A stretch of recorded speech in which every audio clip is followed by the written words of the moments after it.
If you've ever been on the hunt for a new place to live, chances are you've spent, I don't know, hours, maybe even days, scrolling through Zillow.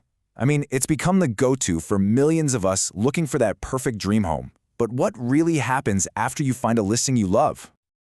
You know the drill. You see that little blue button, you click it, and boom, you're connected with an agent. It seems so simple, right? But a brand new lawsuit is asking a really powerful question. When you click Contact Agent on Zillow, is that agent actually on your side? Okay, let's get into this. So on November 7th, 2023, a pretty big class action lawsuit was filed, and it accuses Zillow of running what's called an illegal kickback scheme. Now, kickback sounds like a serious word, and it is. It basically means getting something valuable, in this case connecting with homebuyers like you, in exchange for steering those customers toward a specific service. And that right there is the heart of this entire legal fight. To really understand what's going on, we first need to pull back the curtain and look at two key parts of Zillow's business that are at the center of all of this. Okay, so on one side of the coin, you've got the Premier Agent Program. This is Zillow's bread and butter. It's how they connect you, the homebuyer, with real estate agents. And those agents pay Zillow good money to get those connections. Then, on the other side, you have Zillow Home Loans. That's Zillow's very own mortgage company, offering loans directly to buyers. On the surface, they just look like two totally separate services. But here's the twist. The lawsuit alleges that these two programs are connected in a way that you'd probably never realize. And this is where we get to the core of the complaint, the alleged quid pro quo. The claim is that Zillow has built this hidden incentive system. It's a system that, according to the lawsuit, puts a ton of pressure on those premier agents to push homebuyers towards Zillow's own mortgage products, even if it's not the best deal out there for you. And this brings us to a really powerful line, pulled directly from the legal complaint itself. It calls Zillow's system a textbook quid pro quo that turns Zillow's referral network into a mortgage funnel. Quid pro quo, it's a Latin phrase that just means this for that. The lawsuit is saying Zillow gives agents one thing, those precious buyer leads, in exchange for another, mortgage customers for their other business. So how does this supposed mortgage funnel actually work? Well, the lawsuit lays it out in 4 pretty clear steps.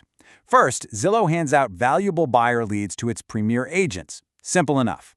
Second, and this is key, those agents are then allegedly required to hit certain quotas for getting their clients pre-approved with Zillow Home Loans specifically.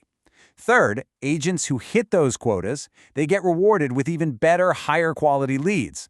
And fourth, here's the hammer. Agents who fail to meet those quotas can see their leads dry up, or they might even get kicked out of the program altogether. Now, this is where a huge legal concept comes into play. It's called fiduciary duty. It's a fancy term, but the idea is simple. It is an agent's legal and ethical duty to act only in your best financial interest. It means they are legally supposed to be on your team, and only your team, fighting to get you the best deal, not the deal that helps them keep their lights on with Zillow. And that leads to the absolute core conflict here. You have to ask, does a system like this put an agent's need to get leads from Zillow directly at odds with their fiduciary duty to you, their client? The lawsuit argues that yes, it absolutely does. So let's take this out of the world of legal jargon for a minute and see what this actually looks like for a real person. This whole lawsuit is built around the experience of a first-time homebuyer. This is Arabatis Armstrong. She's a homebuyer from Alaska, and she's the lead plaintiff in this class action suit. It's her story that really brings all of these allegations to life. According to the complaint, after she was connected with a premier agent, Araba was guided towards Zillow Home Loans and ended up getting her mortgage there. But here's the part that really stands out. As a first-time homebuyer, she allegedly believed she was actually obligated to use Zillow for her loan. I mean, that perfectly shows how confusing this whole process could be for someone. So the bottom line of the claim is this. Buyers like Araba are being steered towards Zillow's loans, not necessarily because they're a better product or have a better interest rate, but because the agents feel like they have to do it to protect their own business and keep that stream of leads coming from Zillow. Now, what's really fascinating is that when you zoom out, you realize this lawsuit isn't happening in a vacuum. It actually fits into a much larger story about Zillow's business strategy and, well, a growing list of legal battles. The complaint itself points directly to Zillow's publicly stated goal of building a real estate super app.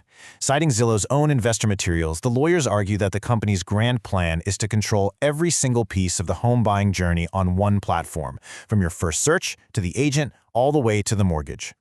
And trust me, this isn't the only legal heat Zillow's facing right now. They're also getting sued over their Flex program, which charges agents these massive referral fees. They've got a lawsuit from a rival, CoStar Group, over copyright issues, another one from the brokerage Compass about how listings are accessed. And they're even under the microscope with the FTC over a deal in the rental market. It really paints a picture of a company that's facing challenges from all sides as it tries to grow. And it all brings us to this fundamental question, not just about Zillow, but about the future of all of these huge tech platforms. As they get bigger and try to control everything in their own ecosystem, who do they truly serve at the end of the day? Is it you, the customer, or is it their own bottom line? It's definitely something to think about next time you click that button.